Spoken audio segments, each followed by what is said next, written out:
बच्चे, आज के क्लास में हम लोग यूक्लिड विभाजन एल्गोरिथ्म का प्रयोग करके एक क्वेश्चन को सॉल्व कर रहे हैं।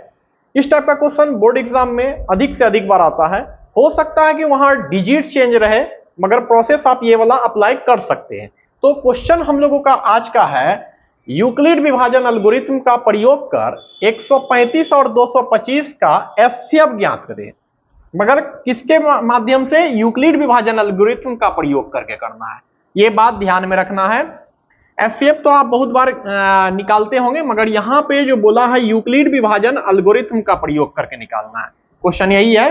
तो छोटा से बड़ा में भाग देंगे, मतलब 135 से किस में भाग दे रहे हैं हम लोग? 225 में भाग देंगे। एक बार में लगेगा 135 से 225 में भाग। 5 में से 5 गया, 0 हो जाएगा। यहां 12 में से 3 जाएगा, यहां 2 है मगर हासिल ले लिए तो 12 बन गया। 12 में से 3 जाएगा तो 9 हो गया। और यहां 1 में से 1 गया, कुछ नहीं बचेगा तो कट जाएगा।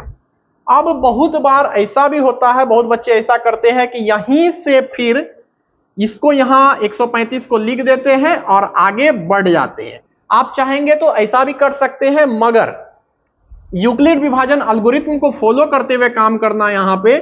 तो ये चीज यहां पे अभी तत्कालिक नहीं लिखेंगे हम लोग। तो लिखेंगे क्या? एक फार्मूला अप्लाई करेंगे। वह फार्मूला है भाज्य बराबर भाजक गुना भागफल प्लस शेषफल। ये फार्मूला अप्लाई करेंगे हम लोग। इसके बदला में आप चाहेंगे तो एक और फार्मूला अप्लाई कर सकते हैं। यहां पे या करके लिख रहे हैं ए बराबर बी क्यू प्लस आर। आप ये भी फार्मूला अप्लाई कर सकते हैं यहां पे। तो हम लोग इस पे पुट करते हैं वैल्यू को। ये आपका भाज्य हो गया, ये भाजक हो गया, ये भागफल हो गया, ये शेषफल हो गया। तो भाज्य बराबर भाजक गुना भागफल प्लस शेषफल, ये अप्लाई कर रहे हैं यहां पे इस फार्मूला पे। तो 225 भाज्य के जगह पे हो जाएगा, 135 भाजक के जगह पे हो जाएगा, भागफल में 1 हो जाएगा और शेषफल में 90 हो जाएगा। तो यहां देखने वाली बात है, 135 से 1 में गुना करेंगे 135 और 90 को जोड़ देंगे तो 225 हो जाएगा। तो भाज्य बराबर भाजक गुना भागफल प्लस शेषफल हो गया। अब फिर ये 90 जो लिखा हुआ, ये 90 से फिर भाग दे देंगे 135 में। तो एक बार में लग जाएगा, 90 से में भाग लगेगा 135 में। 5 में से 0 गया, 5 हो जाएगा। 13 में से 9 जाएगा तो 4 हो जाएगा। फिर यहां पे फार्मूला का हम लोग यूज करेंगे, ए बराबर बी क्यू प्लस आर। ये भी फार्मूला आप लगा सकते हैं। तो यहां पे हो गया भाज्य बराबर भाजक गुना भागफल प्लस शेषफल। इसको फिर से लिखते हैं, 135 बराबर 90 गुना 1 प्लस 45, मतलब भाज्य बराबर भाजक गुना भागफल प्लस शेषफल हो गया। अब इसके बाद फिर हम लोग यही काम करेंगे, 45 को यहां लिखेंगे और ये 90 जो है यहां चला जाएगा। 45 से 90 में 2 बार में भाग लगता है। तो यहां ध्यान देने वाली एक बात है बच्चे, यहां जो है कटेगा नहीं।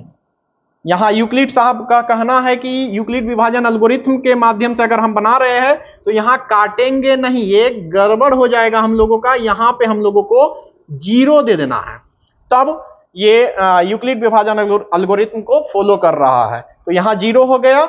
अब जो यहां पे भाजक के रूप में बच गया 45, यही आपका 900 हो जाएगा।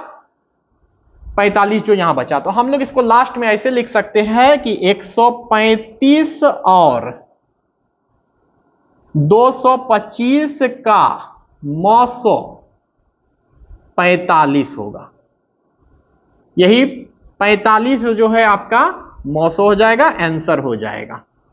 तो हम लोग देखें अभी 135 और 225 का 900 निकालने के लिए यूक्लिड विभाजन एल्गोरिथ्म का। इसी प्रकार एक क्वेश्चन आप लोगों के लिए बच्चे दे रहे हैं, इसको आप लोग को सॉल्व करना है और कमेंट सेक्शन में जो है, कमेंट सेक्शन में आपको इसको बताना है आंसर क्या होगा। तो क्वेश्चन है आपके सामने, एक यूक्लिड विभाजन एल्गोरिथ्म के प्रयोग से 148 और 185 का, फिर से सुनिए, 148 और 185 का 900 ज्ञात करना है, 900 निकालना है, वो भी यूक्लिड विभाजन एल्गोरिथ्म से। तो इसका क्या आंसर होगा, ये आपके लिए है ये क्वेश्चन। आपको बताना है कमेंट करके कि इसका आंसर क्या होगा? तो सॉल्व करके इसका आंसर बताइएगा कमेंट के माध्यम से। तो बच्चे उम्मीद करते हैं आज का क्लास आपको समझ में आया होगा बेहतरीन ढंग से। तो मिलते हैं अगले क्लास में, फिर बात करेंगे बच्चे। तब तक के लिए thank you very much, so much.